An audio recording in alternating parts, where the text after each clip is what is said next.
All right. So before we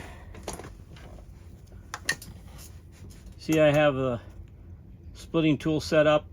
Before I describe that, you got to make sure that you undo your case bolts here. If you don't do that, you're going to have some major issues. Basically, you won't be able to get the crankcase apart, and you'll wonder why until all of a sudden it dawns on you. Well, these are usually in there pretty good. I don't like using impact wrenches. I just think you're asking for trouble there. A lot of people use them, screwdrivers and impact wrenches. But if these were put together using spec to the proper torque, generally you can get these apart just fine by hand. And on this particular saw, in addition to the two up here that hold the dogs in place, there's these 4 crankcase bolts behind the oiler, and you can't get at these without removing the oiler. I've seen people who've never taken apart a Huskvarna chainsaw and look pretty foolish trying to leave the oiler on and split the crankcase. In addition to those 6 bolts, there's one around the back that we also have to remove. So in total, you'll have 7 crankcase bolts that you need to remove.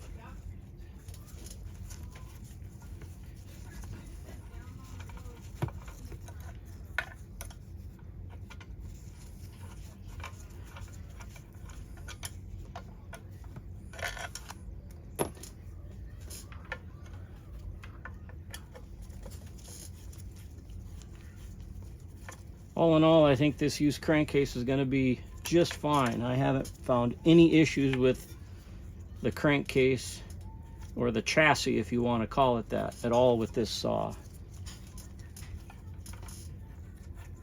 So I think we'll be able to do a very fine 288 build out of this.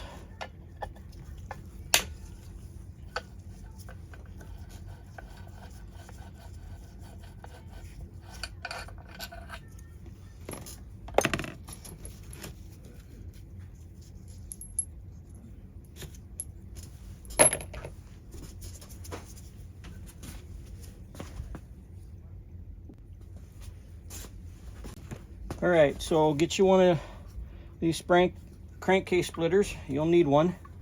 They make them they're almost identical for most saws you'll be working on that have a metal crankcase like this that's going to be split in half. And let me get you off the tripod here. See if I can do this and get you to see what I'm after.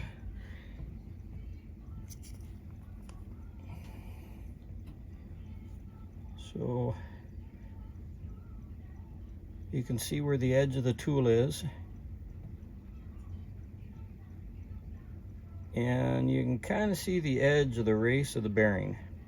Now, I don't have this aligned yet, but you can see the edge of the case tool is going to come up flush against the crankcase housing, and it's actually going to bridge the race of the bearing. So it should have equal, or maybe just a hair more grab and pressure on the crankcase.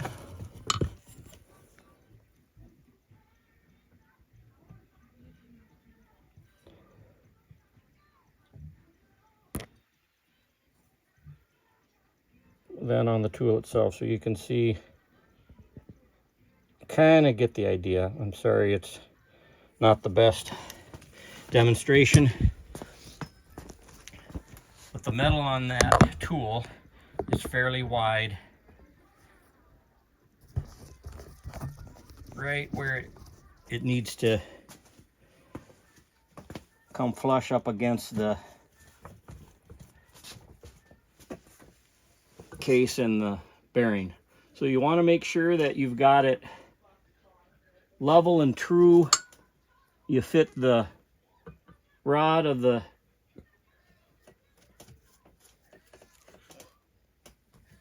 crankshaft right in the middle, and then you screw tight this handle. And then before you start reefing on it, just double check to make sure that your tool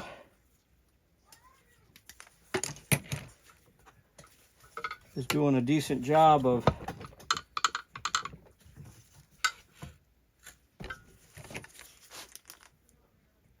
grabbing at least the edge of the bearing.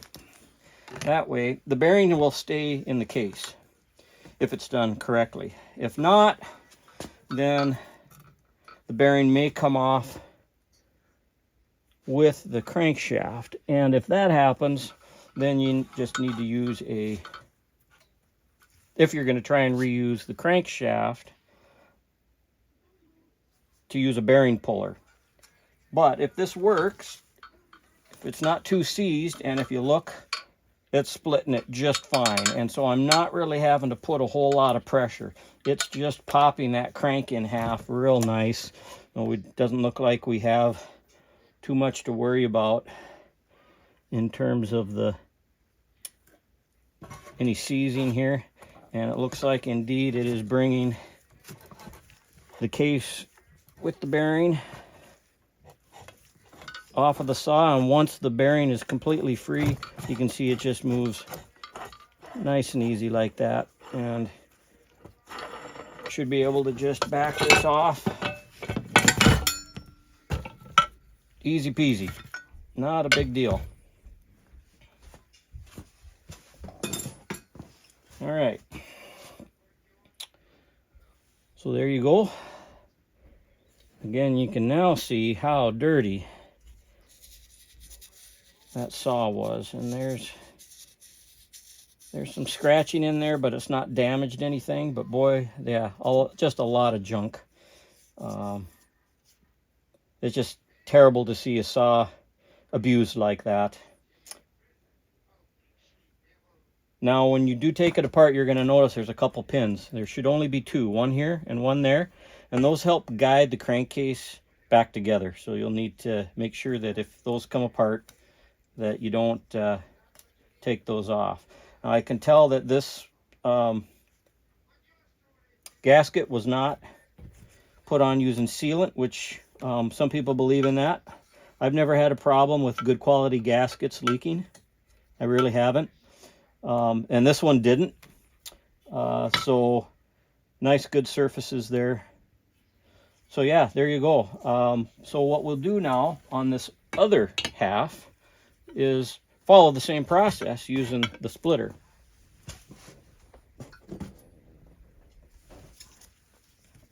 And by the way, you can see the oiler hose here. I don't know that I'll reuse that. I'll inspect it. It might still be good. Save me a little money. The actual oiler screen, though, most likely I'll be able to reuse. I'll put that away for safekeeping.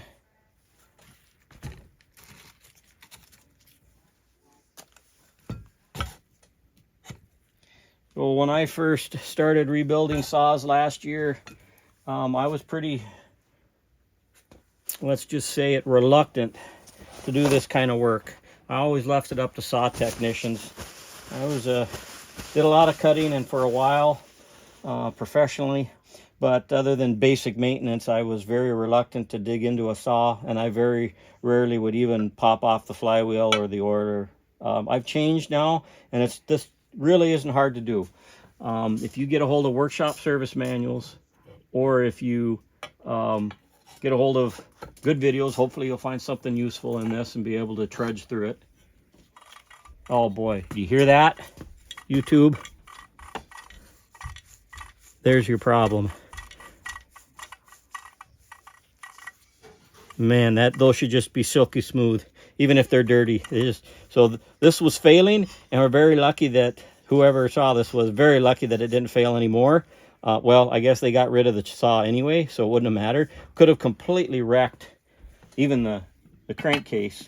And you know, we get this out, I'm thinking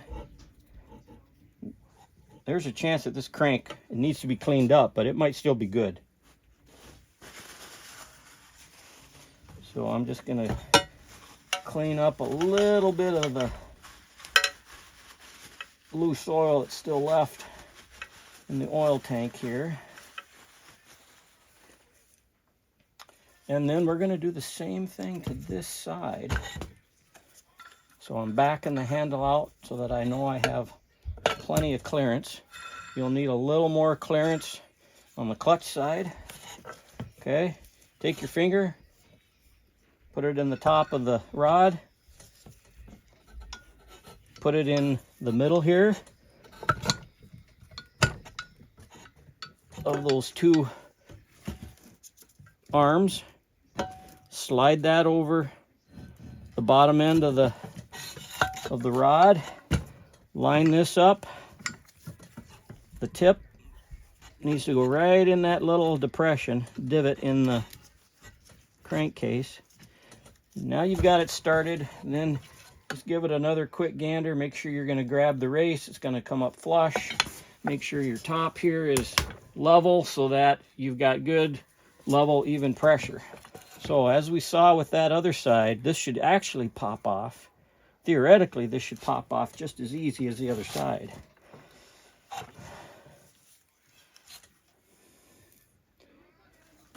And sometimes you maybe, something like that will loosen things up for you. But, you know, unless you've got a bad wrist to begin with, it really, I'm not a strong guy. It doesn't take a whole lot to get this off. And I can feel it coming. And the crank is just going to fall out here any second. There. So it's out. I can now back off.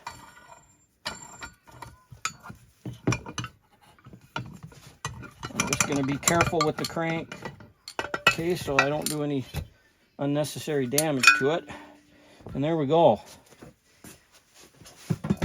Those case splitters are really worth their weight in gold. So I don't hear much here. I don't hear much at all. That's nice and smooth. You'll get a little bit of movement and play like this, but the key is you don't want it to slop front and back like that or up and down. In other words, that would indicate that the inside, the lower end of that rod, as well as the bearing have worn. And I can barely move it. I really can't. So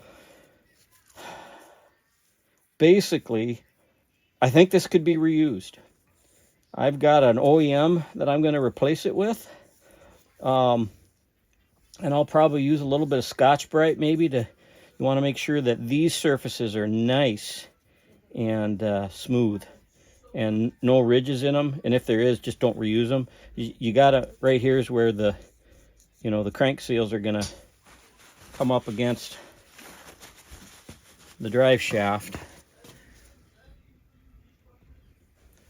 And you want to make sure that you're going to get a good seal there. So I can feel ever so slight. I'm not sure. We'll have to do a closer inspection of this to determine whether it can be reused. But for the most part, I think this could be a salvageable.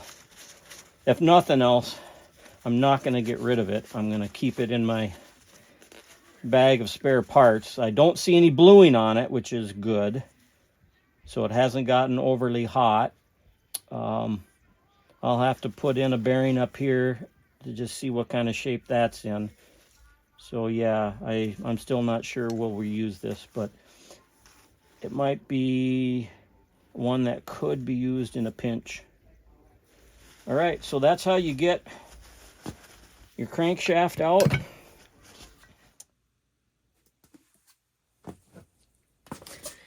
All right, so YouTube, we're back on the 281 to 288 upgrade. So if you remember when we split the case and pulled this crankshaft off, I mean, it was, you know, the thing certainly wasn't run right, too rich. Who knows what kind of oil they were using. A lot of carbon built up on the inside of the crankcase and all over this crankshaft. I didn't know, you know, if we would even be able to reuse it or not. It was tight, still is, you know, real nice. The left and right play here, that's normal, but the radial play, there is none. And I don't know if you can see, if we can get this to focus, but 501 81 61-01, and then right down here you can see 87. So this is the original crank from this 1987 saw. You see right here, 22, that's the week that this crank was manufactured. Remember, the saw was manufactured in, or the crankcase, the saw itself was put together the 24th week, so, you know, mid-June or so, mid to late June. So this was built a couple weeks before that, and it's in great shape.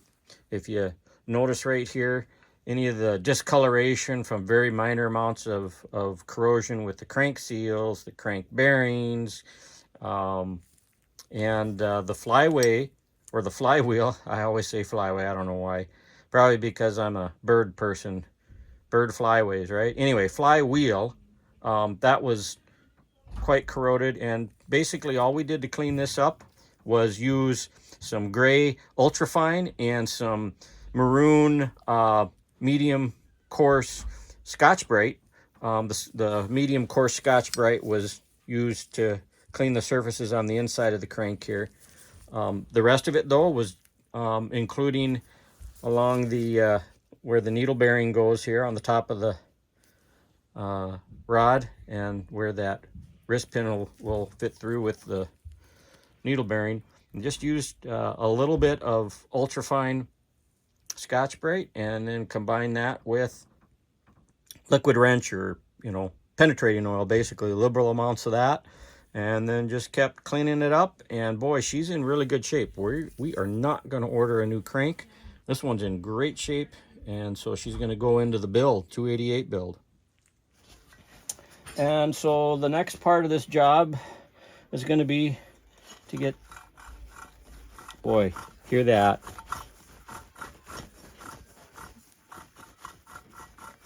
Really bad. So the bearings went on this saw, or they were gonna completely go. I think the saw blew up, top end did, but these weren't far behind. So just as a prelude to the next part of this rebuild, or this 288 build, we're gonna be heating the cleanup, and then we're gonna heat the halves of the crankcase, knock out those bearings, and then pop in new bearings. And it looks like we might, yeah, I don't like the threads right there. They're a little flattened. These bolts, bar bolts, need to be replaced. We might as well knock them out right now.